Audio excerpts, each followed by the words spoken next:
हो जाए, हे महादेव दया कर दीजिए, हमारे जमीन के लफड़ाई है महादेव ठीक कर दीजिए, हमारा गोड़ दुखा रहा है महादेव दया कर दीजिए। अरे भैया पहला सूत्र आपको बना है शिष्य बनने के लिए दया मांगिए, उसमें कोई कारण नहीं है, सीधा है कि शिष्य बनने के लिए अगर दया मांगिएगा वह महादेव आप पर हम पर दया करेगा, अन्यथा नहीं कर सकता है। कहा ही गया है कि गुरु मात्र अपने शिष्य पर ही दया कर सकते हैं, सभी पर दया नहीं कर सकते हैं।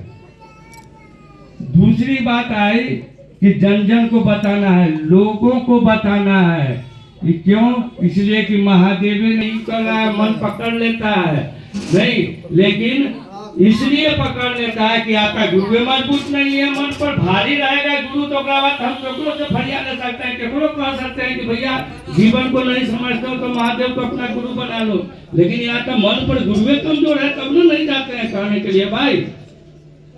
साहब हरिनानंद जी को बेगूसराय की धरती पर क्या कहा है, महादेव से जब बातचीत हुई तो क्या कहे, महादेव जब पूछे कि हरिंद्र तुम क्या करते हो तो क्या बोले,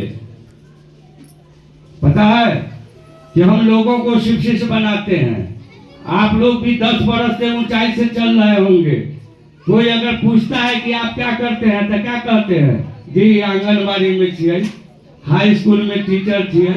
बैंक में नौकरी करत छिए, कचहरी में काम करत छिए। दर्शन एको बार कहाँ बोल रहे हैं कि 10 बरस से काम कर रहे थे, कहाँ आप बोल रहे हैं उसको कि हाँ हम भी लोगों को शिव शिष्य बनाते हैं,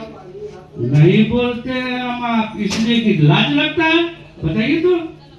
सबसे बड़ा गुरु महादेव है और उसको अपना आप बनाया है और उसके बारे में नहीं मुंह से निकलता है कि जी हम उन लोगों को शिक्षित बनाते हैं, नहीं निकलता है, मन पर भारी ही नहीं है। और गुरु का तो मतलब ये होता है जो मन पर भारी पड़े,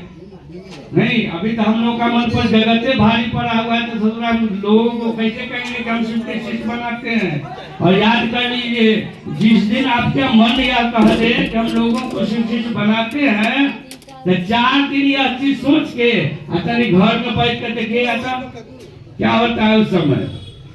आपका स्वयं मन कहेगा कि रे हम दूसरे को कहते हैं कि शिष्य बनाते हैं और 4 दिन से हम घर में बैठल हैं, तब तो आपका मन कहेगा ना चलना चाहिए लोगों को जोड़ने के लिए। देखिए मात्र आपका एक संकल्प कि जो भी लोग पूछेगा उसको हम बोल सकते हैं कि मेरा गुरु महादेव है, हम लोगों को शिष्य बनाते हैं, आप घर में बैठे रह ही नहीं सकते हैं। नहीं, तीसरा में है नमन करना, माने नमः शिवाय से अपने गुरु को प्रणाम करिए, यहाँ जाप उप नहीं करना है। भैया मन हमारा प्रणाम करेगा तब ना, यहाँ तक चचा को बगल में जाते रहते हैं, आते हैं उनने से कहते हैं चचा प्रणाम या गोर लगी थी, वो कहीं खुश रहा बबुआ, अब बगल में जो भैया हाथ में कुछ कौन रहते ना हमारी साला को चर्चा है, पूरा घर के लड़ा करके बर्बाद कर दियो ना हो। देखिए सामने में पड़ता है तो हम आप बोलते हैं कि चचा छतीन प्रणाम कर ली थी, मन किया कहा, लेकिन मन समझ नहीं रहा है चचा। हम आप ट्रेन में भी जाते हैं, बगल में बैठा हुआ कोई आदमी रहता है, हम कहते हैं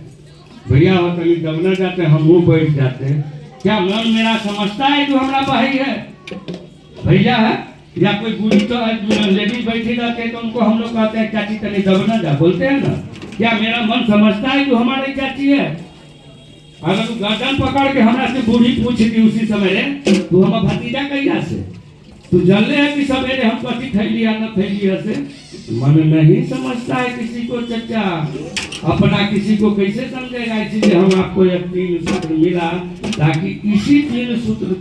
करते करते आपको एक दिन वह महादेव अपना लगने लगेगा, तब हम आपको उस महादेव के लिए दर्द होने लगेगा ना, तो महादेव को कहने की जरूरत नहीं है कि आपको क्या समस्या है। आप 2 महीना के बाद 2 साल के बाद क्या सोचिएगा ना, महादेव को पता है, हम लोगों को कुछ पता नहीं है, खाली मन अपना केवल समझ। बाहरी कहाँ से क्या आता है कि 3 सूत्र के अलावा जहाँ आप दूसरा कुछ भी कीजिएगा ना, आपका गुरु आपके साथ कुछ नहीं देने वाला है। बस 3 सूत्र है, 3 सूत्र को ईमानदारी पूर्वक करिए। हम आपसे होता नहीं है, थोड़ा महादेव से दया मांगे कि हे सरकार आपका दिया हुआ 3 सूत्र हमसे हो जाए, बस दूसरा कुछ नहीं। चलिए आप सबों के चरणों में मेरा प्रणाम है, मेरा प्रणाम स्वीकार कीजिए।